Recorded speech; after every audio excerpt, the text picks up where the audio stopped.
Hello, Phil. Say, this is a this is a momentous occasion. I think I might actually be directly answering one of your questions for the first time tonight. Um, I've been thinking a lot about what you said as far as the glowing G question. Would this world look exactly the same if there was a big glowing G, parentheses, real proof um, of God's existence following us around everywhere? Now, my answer to that is I don't know if it would look exactly the same, but I think for a lot of people it would look exactly the same.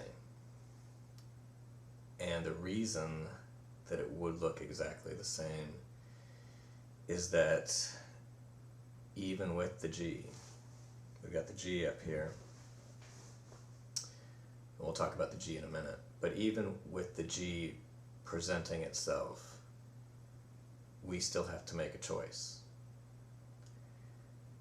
And I suspect that God will still ask us the same things.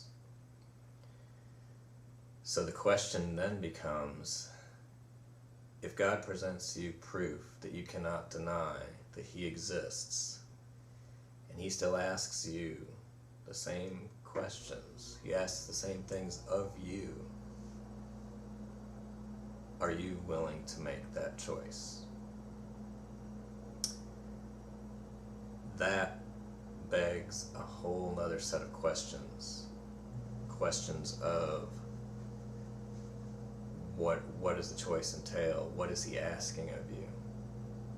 And in many instances, that choice is really a choice between what we think will bring us life and what won't bring us life. And in this messed up world of shallow, materialistic,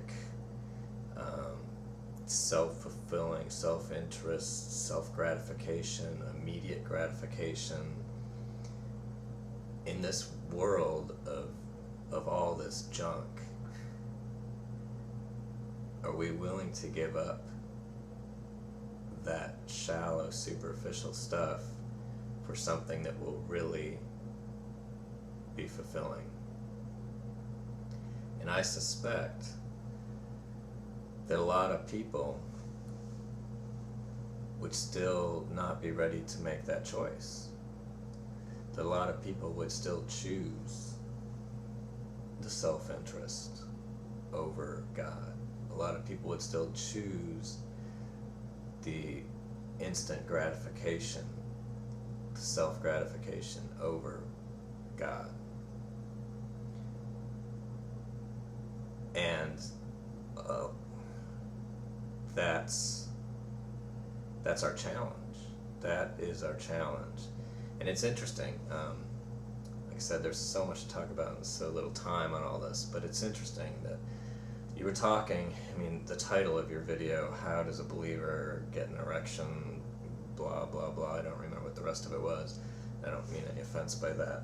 But you pointed out that we have urges that may not be in line with the right thing to do, and we can release those urges in a way that's harmless.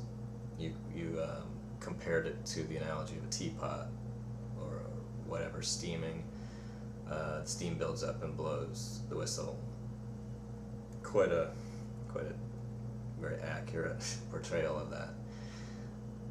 And then in the same video explanation, you talk about, well, maybe you need to just let the steam out and be okay and release that tension, but then still go do something for somebody for no reason. Do an act of goodness for no reason.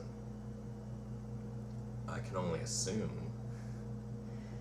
maybe I shouldn't assume, maybe I should ask you a question. The question is, what was more fulfilling? And what gives you life? The fulfillment of that instant gratification you needed in that moment, or the stepping out to do something for somebody else for no reason other than the inherent goodness within you. How many people are still going to choose to release that tension over going to help somebody else?